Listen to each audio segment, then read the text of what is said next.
오늘은 하나님께서 택한 백성을 찾으시기 위해 독생자를 이 땅에 보내주심을 기념하며 감사드리는 성탄절입니다.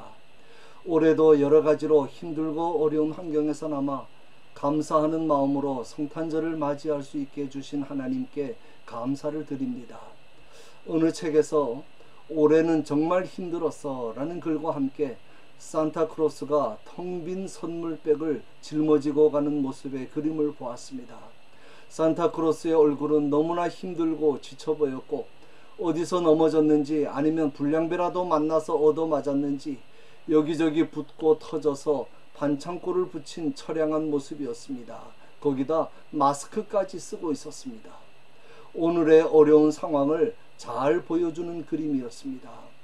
예수님께서 탄생하신 첫 번 성탄절 때도 모두가 최악의 시절을 보내고 있었습니다.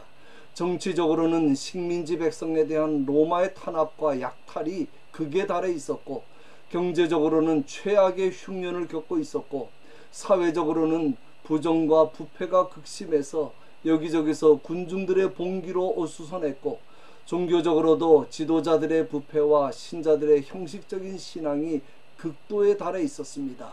모든 면에서 희망이라고는 전혀 보이지 않는 최악의 상황이었습니다. 이사야 선지자가 주전 700여 년 전 메시아가 오실 것을 예언한 때가 유대가 바벨론에 의해 멸망당하고 포로로 끌려가기 직전이었습니다. 그때 역시 나라의 운명이 풍전등화의 상황이었습니다. 이러한 때에 이사야는 메시아에 대해 예언합니다. 그리고 그 예언이 성취되어서 예수님이 오셨고 공생애를 시작하시기 전 회당에 들어가셔서 자신이 하실 메시아 사역을 선포하십니다. 그 메시아 사역이 성탄절의 뜻입니다. 첫째로 가난한 자들에게 아름다운 소식을 전하는 것입니다. 주 여호와의 영이 내게 내리셨으니 이는 여호와께서 내게 기름을 부으사 가난한 자에게 아름다운 소식을 전하게 하려 하심이라. 가난한 자라는 말은 원문에 보면 두 가지 뜻이 있습니다.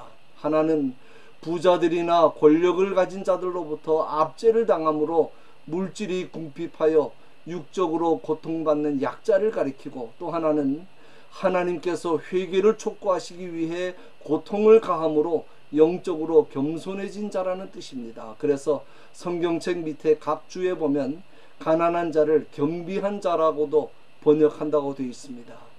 성탄절은 예수님께서 영적으로나 육적으로 가난한 자들에게 구원의 아름다운 소식을 전하기 위해 오신 날입니다.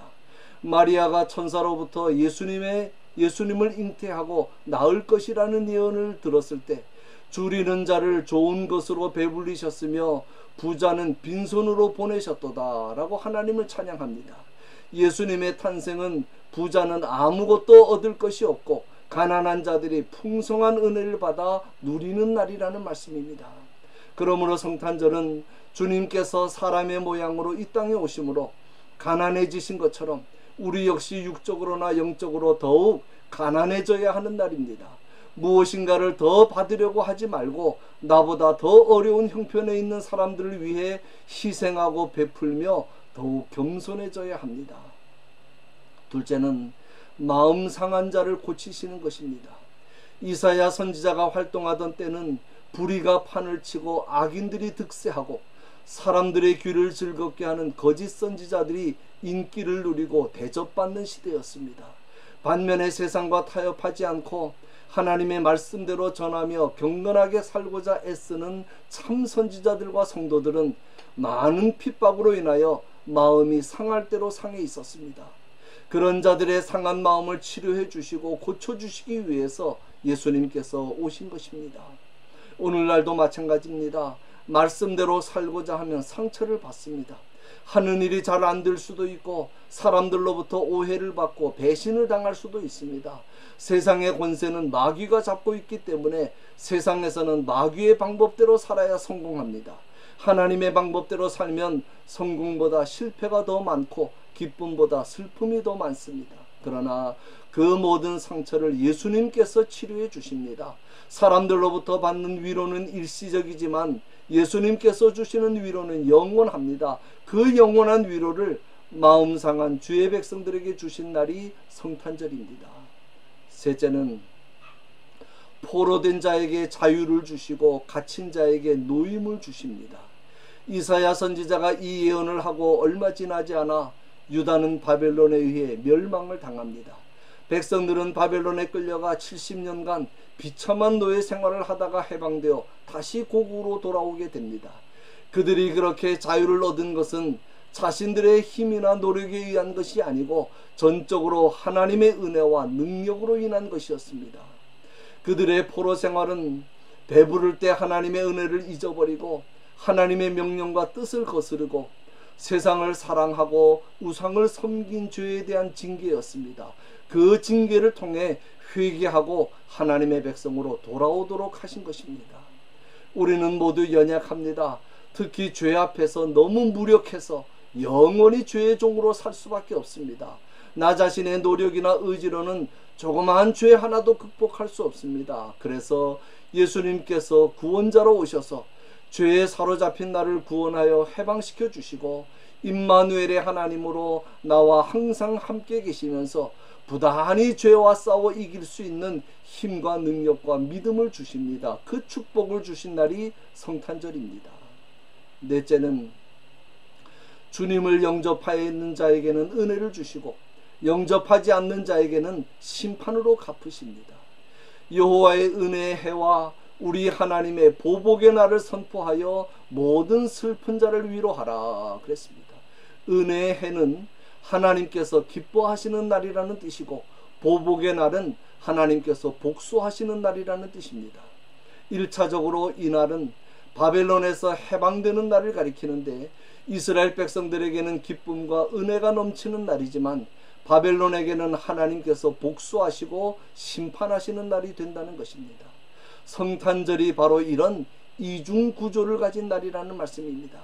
성탄절은 메시아로 오신 주님을 믿고 영접하는 자에게는 죄로 인하여 단절되었던 하나님과의 관계가 다시 회복되므로 기쁨과 은혜가 넘치는 날이지만 메시아로 오신 예수님을 거절하고 믿지 않고 영접하지 않는 자에게는 하나님께서 심판하시고 원수를 갚으시는 날이 되는 것입니다. 이것을 선포하신 날이 바로 성탄절입니다. 예수님께서 말씀하셨습니다. 내가 진실로 진실로 너희에게 이르노니 내 말을 듣고 또 나 보내신 이를 믿는 자는 영생을 얻었고 심판에 이르지 아니하나니 사망에서 생명으로 옮겼느니라. 영생을 얻었다, 사망에서 생명으로 옮겼다, 모두 과거 완료형으로 말씀합니다. 예수님을 믿고 영접하고 하나님의 자녀가 된 자들에게는 구원과 영생이 이미 다 이루어지고 완성되었고 그렇지 않은 자들에게는 이미 심판과 사망이 정해졌다는 말씀입니다. 그러므로 성탄절이 됐다고 무조건 좋아할 일이 아닙니다. 메시아로 오신 예수님을 영접하느냐 영접하지 않느냐, 믿느냐 믿지 않느냐에 따라 은혜 받는 날이 될 수도 있고 심판받는 날이 될 수도 있습니다. 결론입니다. 예수님은 영육간에 가난하고 병들고 상처받고 압제받는 자들을 위해 오셨기 때문에 주님을 영접하는 순간에 그 모든 문제들이 다 해결됩니다. 예수님을 하나님의 아들 메시아로 영접한 사람에게는 하나님과의 영원한 교제와 위로가 있을 것입니다. 죄 때문에 애통하며 슬퍼하는 자의 머리에 화관을 씌워주시고 한탄과 탄식 대신 희락의 찬송이 나오게 하실 것입니다. 또한 영원한 의의 나무로 하나님의 영광을 나타내는 삶을 살게 하실 것입니다. 이 일을 위해서 예수님께서 하늘 영광을 버리시고 인간의 가장 낮은 자리에 오신 것입니다. 이 귀하고 복된 성탄절을 통하여 주시고자 하시는 하나님의 풍성하신 은혜와 위로와 축복과 약속을 다 받아 누리시는 저와 여러분이 되시기를 주님의 이름으로 간절히 축원합니다.